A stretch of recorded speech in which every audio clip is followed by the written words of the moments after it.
આજના સૌથી મોટા સમાચારની વાત કરવામાં આવે તો રાજ્યમાં કાળઝાળ ગરમીના માહોલ વચ્ચે આગામી 5 દિવસ કમોસમી વરસાદને લઈને હવામાન વિભાગે આગાહી કરી છે, જેમાં મિત્રો આગામી 5 જૂન સુધી એટલે કે 5 તારીખ સુધી રાજ્યના મોટાભાગના વિસ્તારોમાં ગાજવીજ સાથે કરા અને પવન સાથે કમોસમી વરસાદને લઈને આઈએમડીએ એલર્ટ પણ જાહેર કરી દીધું છે। દાહોદના સંજેલીમાં ગેસ સિલિન્ડર માટે મોટું ઘર્ષણ જોવા મળ્યું, જ્યારે બોટલ ભરેલી ટ્રક આવતા જ લોકો તૂટી પડ્યા। 2 થી 3 મહિનાથી જનતા પરેશાન। છોટાઉદેપુરના નસવાડીમાં ખાતર માટે મિત્રો ખેડૂતો જોરદાર પરેશાન જોવા મળ્યા, જ્યારે ખાતર ડેપોએ જમીનની નકલ અને આધાર કાર્ડની માંગ પણ કરી।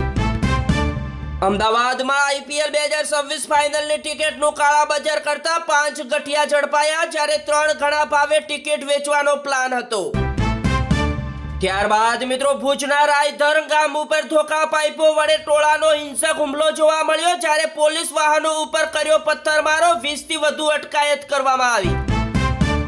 મિત્રો આગળ સમાચાર જોતા પહેલા તમારા ભાઈના વિડીયોને પ્રેમથી એક લાઈક કરી દેજો અને ચેનલ ઉપર તમે નવા આવ્યા છો તો ચેનલને સબસ્ક્રાઇબ કરવા પણ વિનંતી। મિત્રો વાત કરવામાં આવે તો હવે અમદાવાદીઓ હવેથી સાવધાન થઈ જજો, કારણ કે ગાયનું ઘી, કેરીનો રસ, પનીર, બટર, ચીઝ, સોસ સહિતના તમામ મિત્રો 28 નમૂના ફેલ જોવા મળ્યા। બીજા મોટા સમાચારની વાત કરવામાં આવે તો ગુજરાતના ગ્રામીણ વિસ્તારોમાં રહેતી મહિલાઓમાં દારૂ તમાકુનું દૂષણ વધ્યું, જ્યારે વ્યસનની પેટર્ન બદલાઈ। હાલ અત્યારે મિત્રો પશુપાલકોને લઈને સૌથી મોટા સમાચાર આવ્યા, જ્યારે પંચમહાલ, દાહોદ અને મહીસાગર જિલ્લાના પશુપાલકોની જીવાદોરી સમાન પંચામૃતિ ડેરીએ પશુપાલકો માટે રાહતભર્યો નિર્ણય લીધો, જેમાં મિત્રો ઉનાળાની પરિસ્થિતિને ધ્યાનમાં લઈને દૂધના ખરીફ ભાવમાં પ્રતિ કિલો પેટે 10 રૂપિયાનો વધારો કરવાની પંચામૃત ડેરી દ્વારા જાહેરાત કરવામાં આવી, જેનો સીધો ફાયદો 2.5 લાખ પશુપાલકોને થશે। અમદાવાદ, પંચમહાલ અને છોટાઉદેપુરમાં ભારે પવન, વીજળીના કડાકા ભડાકા સાથે ધોધમાર વરસાદ વરસ્યો, જ્યારે હવે ગરમીથી લોકોને રાહત મળી। બીજા સૌથી મોટા સમાચારની વાત કરવામાં આવે તો આવક વધતા કેસર કેરી હાલ મિત્રો શાકભાજી કરતા પણ સસ્તી જોવા મળી, જ્યારે માર્કેટિંગ યાર્ડમાં 23,000 થી વધુ બોક્સની આવક, જ્યારે મિત્રો રીંગણા સિવાયના શાકભાજીના કિલોના 80 રૂપિયા તો મિત્રો બીજી બાજુ કેરીના 35 થી 75 રૂપિયા કિલો જોવા મળી। કેન્દ્ર સરકારનો મહત્વનો નિર્ણય 1 જૂનથી એટલે કે આજથી પેટ્રોલ, ડીઝલ અને એટીએફ નિકાસ ઉપર લાગશે હવેથી નવી ડ્યુટી। ત્યારબાદ મિત્રો ગાઝિયાબાદના ખોડા વિસ્તારમાં 17 વર્ષીય સૂર્ય પ્રતાપ ચૌહાણની નિર્મમ હત્યાના મામલામાં પોલીસ મોટું પગલું ભર્યું, જ્યારે બકરી ઈદનું આમંત્રણ આપી મિત્રની કરણપીત હત્યા કરનારા અસદનું એન્કાઉન્ટર। ગુજરાતના દરેક વ્યક્તિ આ સમાચાર ધ્યાનથી સાંભળી લેજો, કારણ કે 1 જૂનથી એટલે કે આજથી તમારા હવે ખિસ્સા ખાલી થશે, કારણ કે દેશમાં 5 મોટા ફેરફારો થવાના છે। પહેલા મોટા ફેરફારની વાત કરવામાં આવે તો મારુતિ સુઝુકીને કારો થઈ જશે હવેથી મોંઘી, અને બીજા મોટા ફેરફારની વાત કરવામાં આવે તો ગેસ સિલિન્ડર કલેક્શન થઈ શકે છે કેન્સલ। મિત્રો આ બાજુ પેટ્રોલ, ડીઝલ અને એટીએફ ઉપર નવા એક્સપોર્ટ ડ્યુટી, જ્યારે મિત્રો બીજા મોટા ફેરફારની વાત કરવામાં આવે તો જો મિત્રો તમે સિક્કાઓ જમા કરાવવા માટે લિમિટ કરવામાં આવી છે, એટલે કે 5,000 પ્રતિ માસ તમે સિક્કા લિમિટ પ્લસ જમા કરાવી શકશો, ત્યારે મિત્રો બહારની એક્સ્ટ્રા રકમ ઉપર 2% વધારાનો ચાર્જ ચૂકવવો પડશે। આ બાજુ મિત્રો સાબરકાંઠાના સાલેરા ગામે નાળાની બાંધકામની કામગીરીમાં સર્જાઈ મોટી દુર્ઘટના, જ્યારે સિમેન્ટ મિક્સર વાહન પલટી ખાઈ જતા 2 શ્રમિકોના ઘટના સ્થળે મોત, 1 ગંભીર।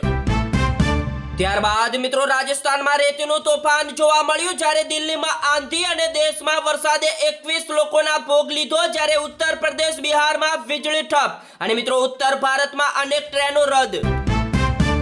હવેથી મિત્રો તમામ મહિલાઓને પોતાના શરીર અંગે નિર્ણય લેવાનો અધિકાર, જ્યારે હાઈકોર્ટે દુષ્કર્મ પીડિતાને ગર્ભપાતની આપી મંજૂરી। બીજા મોટા સમાચારની વાત કરવામાં આવે તો મુંબઈમાં 15 દિવસમાં બીજી વખત સીએનજી ગેસમાં 2 રૂપિયાનો વધારો અને રિક્ષા ટેક્સી ચાલકોને મોટો ઝટકો લાગ્યો। ત્યારબાદ મિત્રો મધ્યપ્રદેશમાં ગમખાર અકસ્માત જોવા મળ્યો, જ્યારે ટ્રેક્ટર ટ્રોલી પલટી ખાઈ જતા 6 ભક્તોના ઘટના સ્થળે મોત, 40 લોકો ઈજાગ્રસ્ત જોવા મળ્યા। હાલ અત્યારે બીજા સૌથી મોટા સમાચારની વાત કરવામાં આવે તો ગુજરાત સરકાર દ્વારા આંગણવાડી વર્કરોના પડતર પ્રશ્નો મામલે વારંવાર મિત્રો ખાતરી આપવામાં આવી હોવા છતાં વાસ્તવિક સ્થિતિમાં કોઈ સુધારો ન થતા રાજ્યભરની આંગણવાડીઓ બહેનોમાં ભારે રોષ જોવા મળી રહ્યો છે। ત્યારે મિત્રો સીએમની ખાતરી છતાં પોષણ આહારના બિલ બાકી, જ્યારે આંગણવાડી વર્કરોનો સરકારને મોટી ચેતવણી આપવામાં આવી છે કે વસ્તી ગણતરીનો બહિષ્કાર કરીશું। ત્યારબાદ મિત્રો નડિયાદમાં ખાખીના ધબકતું હૃદય જોવા મળ્યું, જ્યારે જેલમાં જન્મેલા બાળક સાથે મહિલાને કોઈ લેવા ન આવ્યું, પરંતુ ગુજરાત પોલીસ પરિવાર બની મધ્યપ્રદેશ સુધી મૂકવા ગઈ। બીજા મોટા સમાચારની વાત કરવામાં આવે તો છોટાઉદેપુરમાં ક્વાંટ નસવાડીમાં હાઇડ્રો પ્રોજેક્ટ સામે 24 ગામોનો જોરદાર વિરોધ, જ્યારે સર્વે કરવા આવેલા અધિકારીઓને ભગાડ્યા। આખરે લોકશાહી ઢબે દિયોદર તાલુકા પંચાયતમાં પ્રમુખ ઉપપ્રમુખની ચૂંટણી પૂર્ણ, જ્યારે કોંગ્રેસે બાજી મારી। અમદાવાદમાં રિક્ષા ગેંગનો જોરદાર આતંક જોવા મળ્યો, જ્યારે વસ્ત્રાલની મહિલાને ચાલુ રિક્ષામાં લાફો મારી જાનથી મારી નાખવાની ધમકી આપી અને 4.10 લાખના દાગીનાની લૂંટ। આ બાજુ મિત્રો અમદાવાદના માણેક ચોકમાં ધોળા દિવસે વેપારીની બેગની ચેન ખોલી 9.61 લાખના દાગીનાની ચોરી, જ્યારે ઘટના સીસીટીવી કેમેરામાં કેદ। છોટાઉદેપુર અને બોડેલીમાં ભારે પવન સાથે વરસાદ, જ્યારે રેલવે ટ્રેક ઉપર વૃક્ષ પડતા વીજ લાઇન તૂટી અને ટ્રેન વ્યવહાર ખોરવાયો। નર્મદા જિલ્લામાં ચોમાસા પહેલા જ કુદરતનો પ્રકોપ જોવા મળ્યો, જ્યારે વાવાઝોડામાં મકાન ધરાશય થતા 11 વર્ષની બાળકીનું મોત। આ બાજુ મિત્રો વલસાડ જિલ્લામાં મેઘરાજાની જોરદાર પધરામણી, 4 તાલુકામાં ધોધમાર વરસાદથી ગરમીમાં મોટી રાહત। ગુજરાતમાં અધિક માસની પૂનમે રાજ્યના મંદિરોમાં ઉમટ્યું ભક્તોનું ઘોડાપૂર, જ્યારે વહેલી સવારથી મિત્રો શ્રદ્ધાળુઓને લાગી લાંબી કતારો। ગીર સોમનાથમાં છેલ્લા 3 દિવસમાં વાયરસના કારણે એક પણ સિંહનું મોત નહીં, જ્યારે રેસ્ક્યુ સેન્ટર પહોંચેલા વન મંત્રીનો મોટો દાવો। વડોદરામાં મિત્રો પાણીની સમસ્યાથી કંટાળેલા સ્થાનિકોએ માટલા ફોડ્યા, જ્યારે અનેક રજૂઆત પરંતુ નિવારણમાં દાંધિયા જોવા મળ્યા। જામનગરમાં મિત્રો ભારે પવનના કારણે મહાકાય વૃક્ષ પડતા મહિલા પોલીસ સ્ટેશન બન્યું ખંડેર, જ્યારે સરકારી સામાનને થયું મોટું નુકસાન। ત્યારબાદ મિત્રો આજથી ગુજરાતમાં વસ્તી ગણતરી 2027નો પ્રારંભ, જ્યારે તમને 33 પ્રશ્નો પૂછાશે, જ્યારે માહિતી ન આપી તો કાયદેસર દંડની જોગવાઈ પણ થશે। આજે મિત્રો વિશ્વ દૂધ દિવસ, જ્યારે દૂધ ઉત્પાદનમાં ભારત વિશ્વમાં પ્રથમ ક્રમે અને ગુજરાત દેશના ટોપ 3માં નથી। ત્યારબાદ મિત્રો દિલ્હીના મહરૌલીમાં મોટી દુર્ઘટના ઘટી, જ્યારે 5 માળની બિલ્ડિંગ ધરાશય થતા અનેક લોકો દટાયા હોવાની પણ મોટી આશંકા। ત્યારબાદ મિત્રો હિમાચલ પ્રદેશના પહાડી રસ્તાઓ ઉપર વધુ એક દર્દનાક માર્ગ અકસ્માત સર્જાયો, જ્યારે ચંબામાં ટુરિસ્ટને લઈ જતી કાર ખીણમાં ખાબકતા 8 લોકોના થયા મોત।